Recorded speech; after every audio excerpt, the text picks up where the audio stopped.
qué los terraplanistas no discuten con los tierrahuequistas de la misma forma que lo hacen con la ciencia? ¿Por qué los que creen que nunca hemos llegado a la luna no discuten con los que creen que hay bases nazis allí?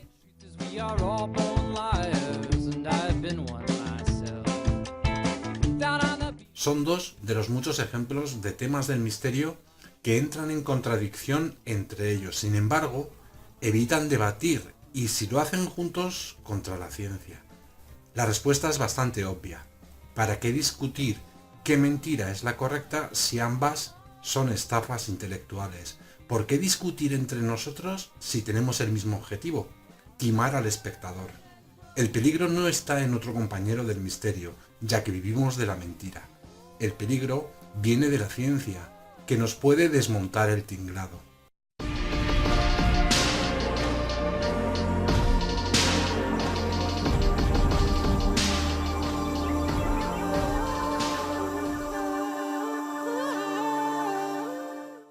Esto es Sapere Aude, en formato podcast, capítulo 5.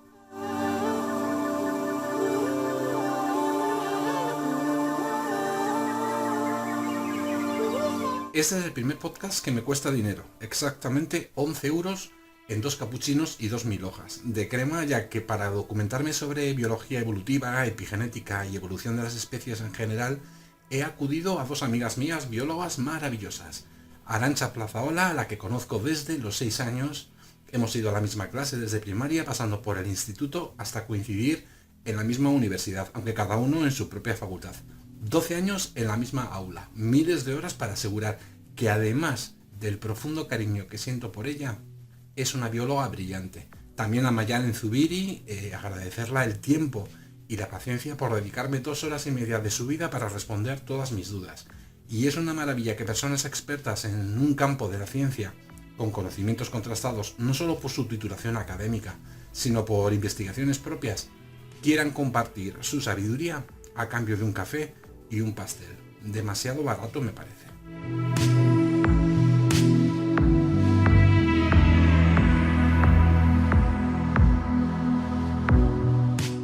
Hablar de evolución de las especies, en particular de la humana, es hablar de mitos que se han ido extendiendo, no solo en redes sociales o en foros diversos, sino que me he dado cuenta que incluso la biología que aprendí en tercero de BUP y en COU no se ajusta fielmente a la realidad.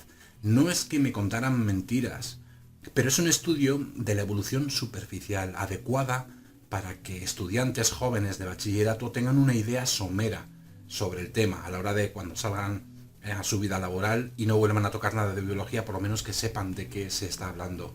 En oposición a la teoría de la evolución tenemos un ramillete de creencias sobre el origen de la vida y la evolución en el planeta y sobre nuestra especie, que obedecen a creencias mitológicas y a creencias sobre un diseño inteligente, ya sea divino o extraterrestre.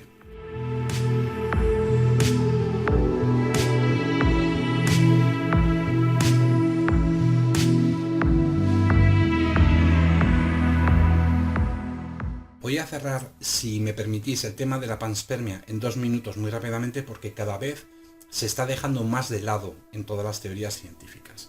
Se pudieron dar 2 casos teóricos de panspermia, que su origen sea el propio sistema solar o que su origen sea extrasolar. El origen extrasolar está prácticamente descartado por estadística. Todos los cuerpos que caen sobre la Tierra tienen su origen dentro de nuestro sistema solar. Tenemos bastante seguro que la probabilidad de que un objeto que venga de fuera de nuestro sistema solar, de otra galaxia, impacte sobre la Tierra es de 1 cada 5.300 millones de años. Teniendo en cuenta que nuestro planeta tiene una edad de 4.620 millones de años, el origen de la vida no entra dentro del ratio de un impacto de un objeto extrasolar. En el caso de un objeto hubiera impactado en Marte y eyectado a la atmósfera restos del planeta, y estos hubieran llegado a la Tierra cargados de vida que sirvieran de semilla en nuestro planeta, es posible, pero improbable. En primer lugar, esa vida debe de resistir la temperatura del impacto en Marte, y a continuación, años de viaje en el espacio con las condiciones de radiación y temperatura extremas que hay en él. Después ingresar en nuestra atmósfera, con lo que ello supone, y por último, sobrevivir a otro impacto brutal en la Tierra. Así que es muy fácil decir que la vida pudo venir de otro planeta sin explicar cómo pudo resistir a estas variaciones extremas de temperatura y radiación. Como siempre, en el mundo del misterio, una idea sencilla, como esta que acabamos de explicar, está destinada para mentes muchísimo más sencillas.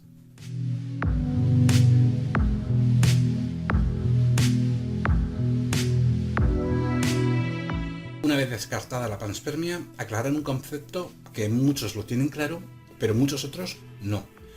Teoría en ciencia tiene rango de ley y no significa la palabra lo mismo que pueda significar en otras disciplinas. Me da mucha vergüenza tener que explicar esto, porque muchos de vosotros, por supuesto, ya lo sabéis.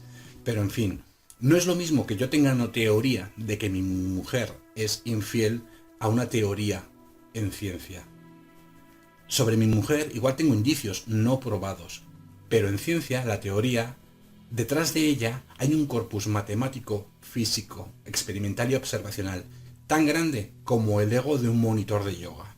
Lo digo por experiencia, ya que es típico escuchar a un magufo decir ¿cómo me voy a creer tal o cual cosa si solo es una teoría?, confundiendo los términos. Y dentro de estas teorías, aclarar que la teoría de la evolución es la rama de la biología y de la ciencia más y mejor estudiada y contrastada, por encima de las teorías como la tectónica de placas o la teoría de la relatividad.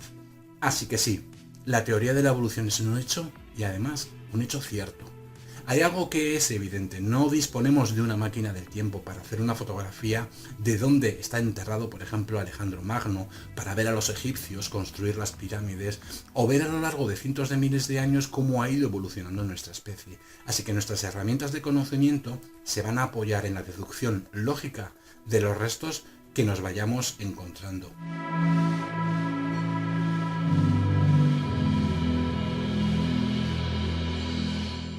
Mi padre me puso un ejemplo hace años. Un juez condena a un sospechoso a la cárcel sin tener una fotografía o un vídeo del presunto delincuente cometiendo el crimen. ¿Por qué lo manda si no tienes esa foto, esa prueba definitiva? Porque ha deducido y reconstruido lo que pasó de manera lógica a partir de indicios. No tenemos la foto de un sospechoso disparando a un individuo, pero hemos encontrado una pistola en el lugar del crimen que pertenece al sospechoso. Hay restos de pólvora y sangre de la víctima en la camisa del condenado y se le grabó en una gasolinera 5 minutos después de cometerse el crimen a 200 metros del lugar en cuestión. Al juez no le hace falta un vídeo de cómo se cometió el crimen, así que a falta de nuestra máquina de tiempo, la ciencia intentará reconstruir los hechos pasados a través de los indicios que nos han llegado hasta hoy.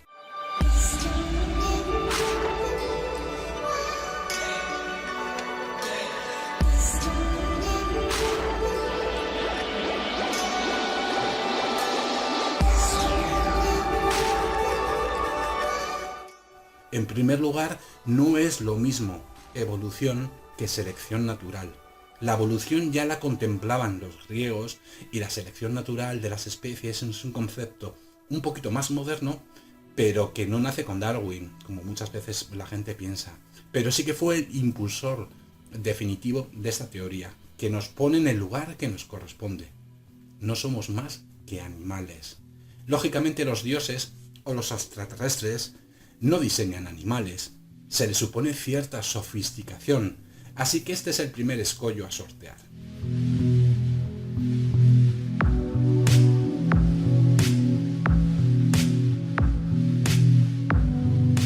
Cada ser humano hereda de sus padres la mitad de su ADN. En total son 3.000 millones de bases nitrogenadas que en teoría debieran ser una copia exacta, pero que no lo son. Hay factores genéticos y ambientales que provocan que se cometan fallos a la hora de realizar esta copia. A estos fallos los llamamos mutación, que además no sabemos dónde se van a producir. Cada pareja de padres transmite 100 mutaciones de media a cada hijo. Siempre. Estas mutaciones pueden no tener un impacto en el individuo, tener un impacto negativo o tener un impacto positivo. Así que las mutaciones son un proceso fruto del azar, siempre. Los seres humanos inventamos los dioses, porque nos eran útiles a la hora de reconfortarnos ante la cantidad de preguntas de las que no teníamos una respuesta. Y a continuación, a estos dioses los sustituimos por extraterrestres. En ambos casos, les otorgamos un poder y un conocimiento sobrehumano. Es muy poco convincente pensar que estos seres divinos se sirvieran de un azar incontrolable para diseñar la vida. Es incoherente porque cuando nosotros, humanos tontos, hacemos experimentos genéticos en laboratorio, sabemos qué modificar en muchos casos para obtener los resultados que deseamos. No tiramos una moneda a ver qué sale. Así que si estos dioses o extraterrestres se sirvieron del azar como mecanismo evolutivo, son bastante más ineptos que nosotros. De hecho, este azar es todo lo contrario a un diseño inteligente y reconforta a ateos como yo. No hay un determinismo en la evolución, no hay un diseñador que tenga en su mente todas las posibles variables que se puedan producir y que controle sus resultados. Es literalmente imposible. Así que la evolución es azar, pero la selección de las especies no lo es. O te adaptas o mueres. O bueno, no mueres, pero vas a estar en inferioridad de condiciones respecto a otros miembros de tu especie que se van a poder reproducir más y mejor. La selección de las especies es una carrera y no se trata de ser mejor que otras especies para poder sobrevivir. Única y exclusivamente se trata de ser mejor que otro miembro de tu especie. Es como el chiste del oso. Cuando alguien empieza a correr porque le perseguía un oso y le preguntan, ¿pero por qué corres si el oso te va a comer de todas formas? Y el otro le responde, no, si yo no estoy corriendo más que el oso, estoy corriendo más que tú.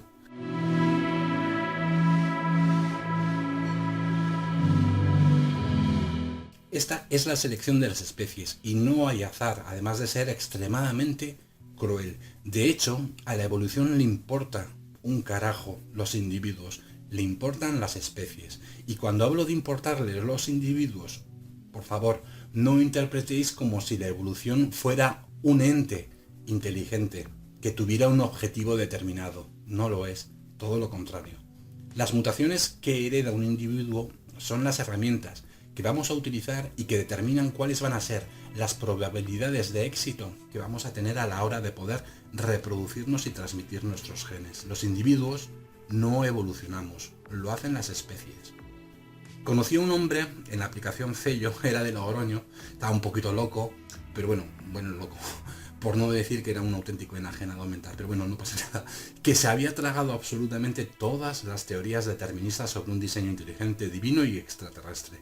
Él me decía que la evolución de las especies no existía porque él no las había visto.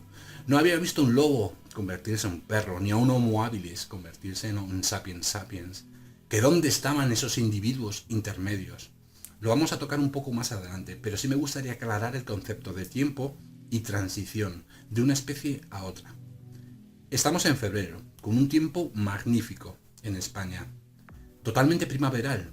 Quizá la semana que viene haga frío y lluvia, pero si yo al final del año te preguntara qué día exactamente dejó de ser invierno y empezó la primavera, ¿sabrías responderme? Y no vale decir la fecha astronómica, que es el 20 de marzo. Me refiero meteorológicamente, el día exacto en el que dejó de hacer frío y empezaron las temperaturas más agradables. Pues es imposible decirlo, porque es una transición que no tiene un día exacto.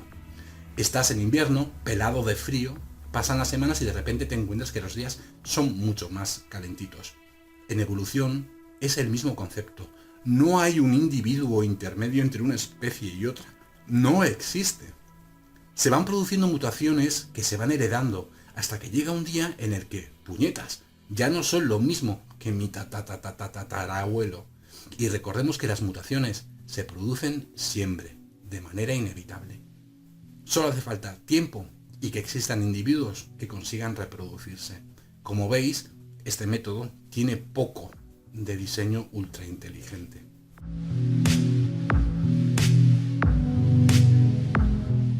En segundo lugar, las conclusiones que sacamos de restos arqueológicos dependen de que encontremos restos arqueológicos.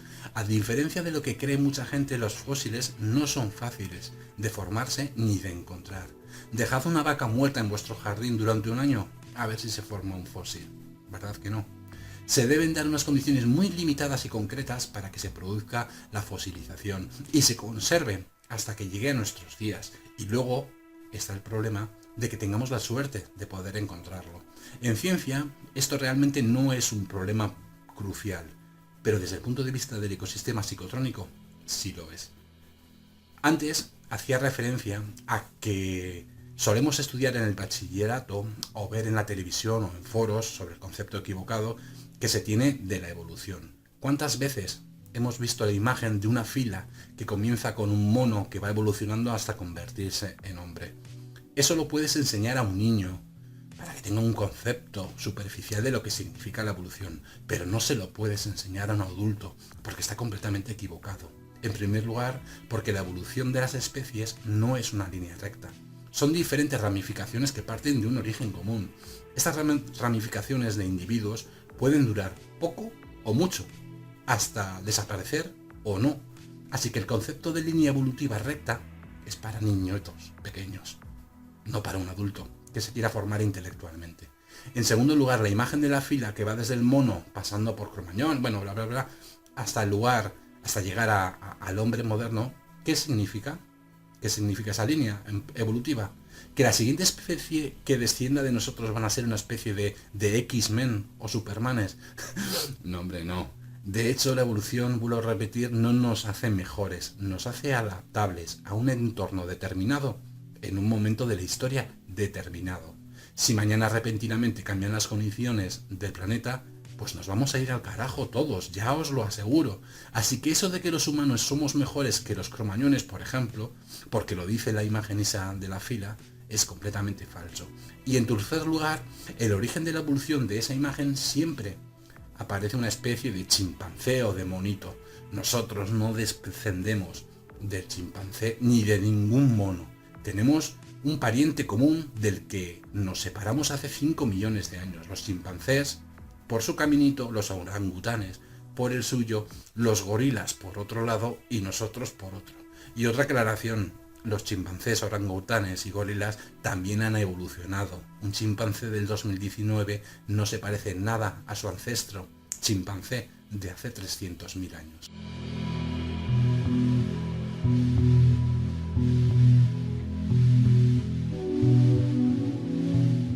Otro concepto erróneo es considerar que los fuertes e inteligentes sobreviven. Si hubiéramos puesto a Albert Einstein en el Amazonas a competir con los indígenas que viven allí toda la vida, ya sabemos cuál hubiera sido el resultado. Es falso que los fuertes o inteligentes sobrevivan. Lo hacen los que mejor se adaptan al medio. Y esto no depende ni de fuerza ni de ser más listo. Depende de la suerte que hayas tenido con las mutaciones que has heredado. Las jirafas, con mutaciones que le permitían tener cuellos más altos para alcanzar hojas elevadas, tenían una ventaja evolutiva respecto a las jirafas con el cuello más corto. Cuando se acababan las hojas bajas de los árboles, las jirafas con cuello corto morían y se reproducían menos. Tenemos el ejemplo reciente de la época industrial de finales del siglo XIX en Londres. Las polillas tenían una coloración blanquecina para poder camuflarse en la corteza de los árboles. Cuando empezó la contaminación y el hollín de las ciudades empezó a teñir de negro estas cortezas de los árboles, eran una presa fácil para sus depredadores. Vimos como las polillas, que tenían mutaciones que les daban un color oscuro, se adaptaban al nuevo entorno, pudiendo sobrevivir y reproducirse. La selección de las especies es la que a partir de la evolución determina quién es apto para poder seguir reproduciéndose y provocar nuevas mutaciones de las que no.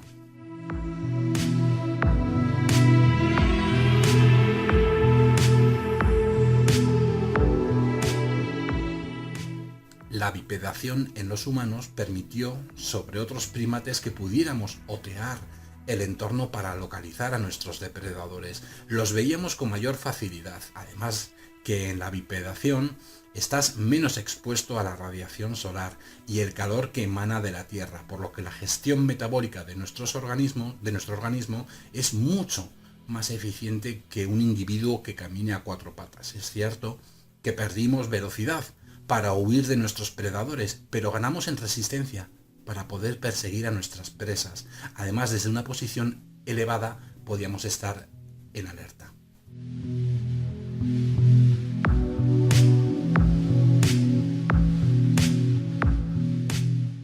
Decíamos que no tenemos una máquina del tiempo para poder comprobar esto que he contado. Por supuesto que no. Un creacionista puede pensar que somos el fruto de la obra de Dios, que nos hizo del barro, o alguien que cree en el diseño inteligente de los extraterrestres pensar que una entidad nos creó en un laboratorio o que modificó algunos genes de algún primate que había por allí dando vueltas para poder fabricarnos o rediseñarnos. Y el fruto somos nosotros.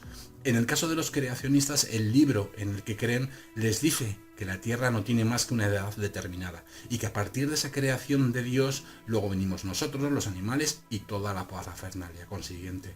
No hay mucho donde rascar, la verdad. Las pruebas y evidencias nos indican que están equivocados y los restos encontrados de infinidad de especies animales y vegetales se remontan a miles de millones de años atrás. Decir que las doctrinas evangélicas creacionistas no tienen nada que ver con la Iglesia Católica, son completamente diferentes. Que esta, la última, la Iglesia Católica, admite hoy en día la evolución de las especies como un plan maestro de Dios, y que admiten también que la edad de la Tierra es la que es, 4.620 millones de años. Para ellos no es un problema cuando Dios creó la Tierra y todo lo que está dentro y fuera de ella. Incluso el Antiguo Testamento para los católicos es una metáfora de los planes del Creador. El problema está en las nuevas modas New Age sobre un diseño inteligente por parte de extraterrestres que se han subido al carro, pues bueno, hace 4 días.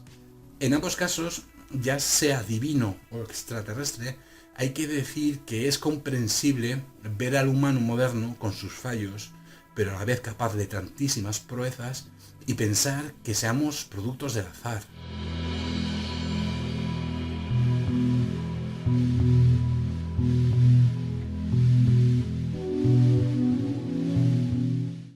Las personas que creen en un diseño inteligente, ya sea divino o extraterrestre, suelen utilizar los típicos ejemplos sobre que es imposible este tipo de evolución al azar. Es poner el ejemplo como si un huracán arrasase un desguace con muchísimas piezas ahí y que por azar este huracán construyese un Boeing 747 de la nada, y que nosotros somos muchísimo más complejos que un avión y que por ese motivo debemos haber sido creados. Bueno, no hay que reírse mucho, pero lo que plasma este tipo de pensamientos es, primero, que no tienen ningún interés en que se les explique la verdad, cuál es el proceso de evolución de las especies sin recurrir a la magia. No hay nada de magia en la evolución. Y en segundo lugar, creer que debe haber un motivo para todo. Esto último es herencia de las religiones. Hemos sido creados por algún motivo. Bueno, el famoso determinismo. Mencionábamos que la evolución provocada por las mutaciones, que a la vez se producen al azar, no tiene detrás absolutamente ninguna intención ni ningún plan. No hay nadie dirigiendo y controlando las infinitas variables que se producen en las mutaciones. Esto es bastante duro de asumir para creyentes porque les despoja de ser seres especiales o elegidos. Para los ateos, esta doctrina es una maravilla, porque Darwin nos sitúa en lo que somos, animales con conciencia, pero animales. Y después de ser la teoría mejor resuelta y comprobada, lo que nos demuestra es que se puede crear un diseño sin que exista un diseñador. Solo hace falta tiempo y una especie lo suficientemente efectiva que consiga reproducirse.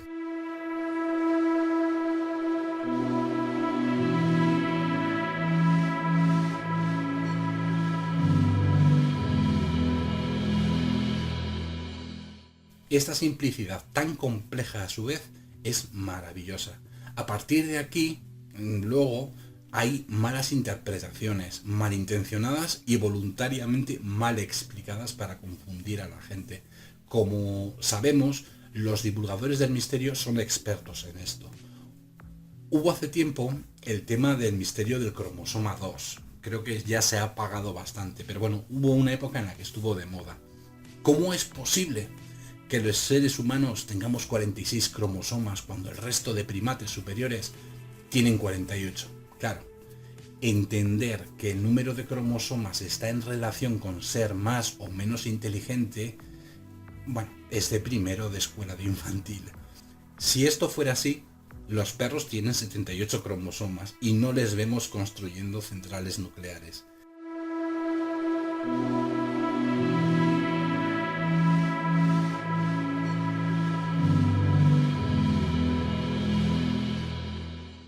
para los diseño intelligent-livers, que tengamos un par de cromosomas menos es la prueba de la actuación de una entidad inteligente que, quitándonos ese par de cromosomas, nos separó de los primates superiores para poder diseñarnos a su antojo para cumplir ciertas funciones, bueno, lo que ellos quisieran.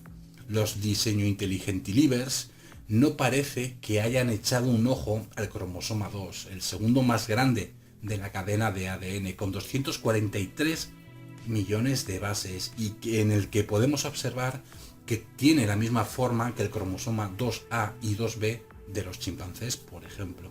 Si observamos al microscopio nuestro cromosoma 2, identificaremos inmediatamente que se ha producido una fusión entre ambos y que ahora, en vez de ser 2, es 1, y que como consecuencia hace a que los humanos tengamos 46 cromosomas y los chimpancés 48.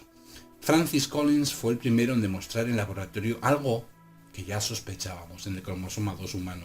Hay 2 centrómeros en el centro del gen y 4 telómeros en los extremos, fusionados, haciendo que 2 genes hayan pasado a ser 1. Y ahí están sus partes, para el que las quiera comprobar y demostrar. Podemos debatir si esto es provocado o fortuito. La respuesta ya la sabéis todo. Es fruto del azar. Pero podemos ver cuáles son las funciones conocidas del cromosoma 2 para ver si, al modificarlo, ha tenido algún tipo de consecuencia intelectual o yo que sé qué piensan los conspiranoicos sobre este tipo de cosas. Quizá un extraterrestre en su laboratorio unió ambos cromosomas por algún motivo, para hacernos más dóciles, más serviles, para que podamos ser buenos esclavos y recoger el oro que necesitan las naves Anunnakis. Bueno, las enfermedades conocidas y asociadas al cromosoma 2 son la esclerosis lateral amiotrófica, el hipotiroidismo congénito, la ictiosis Arlequín, el síndrome de Gilbert, la hemacromatosis, el síndrome de Gottpasture, el síndrome de Ehlers-Danlos, síndrome de Bioestart y el síndrome de Armstrong. Para que nos hagamos una idea de una de las enfermedades fruto de la malformación del cromosoma 2, en este caso tomaremos por ejemplo el síndrome de Armstrong. En el síndrome de Armstrong se produce una sordera neurosensorial y calvicie más o menos extensa. Malditos extraterrestres que nos modifican para ser calvos.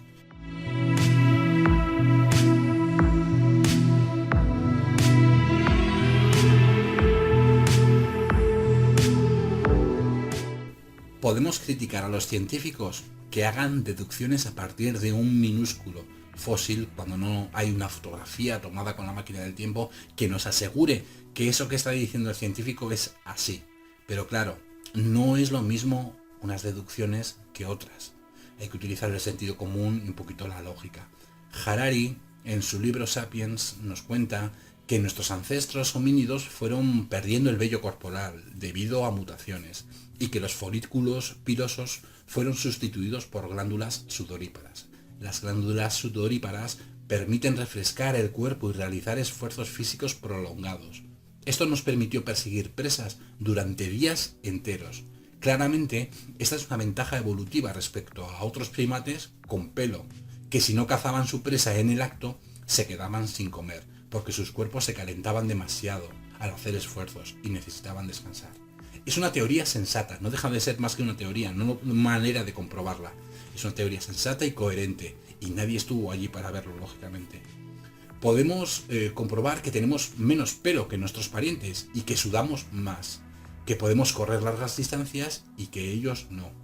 O podemos tirar esto a la basura y pensar que a los marcianitos verdes les será más cómodo diseñarnos así, sin pelo, porque les dejábamos los sofás perdidos.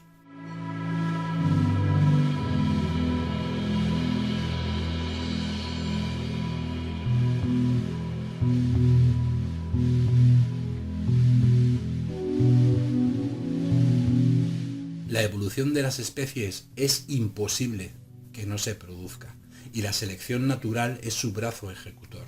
Si eres creyente, entiendo que te resulte difícil admitir que no se necesita un diseñador para diseñar, y que seamos el fruto del azar y del tiempo.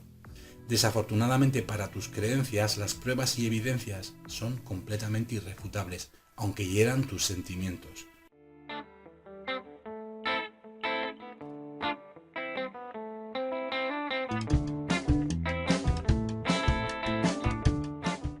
Si tienes una mente abierta, te recomiendo que sustituyas esta creencia mágica por una de extraterrestres más o menos compleja y que te haga sentir mejor.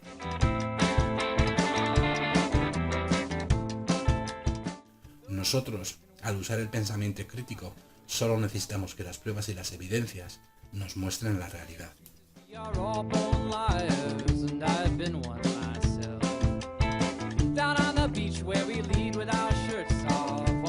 Carolina shores and on the streets where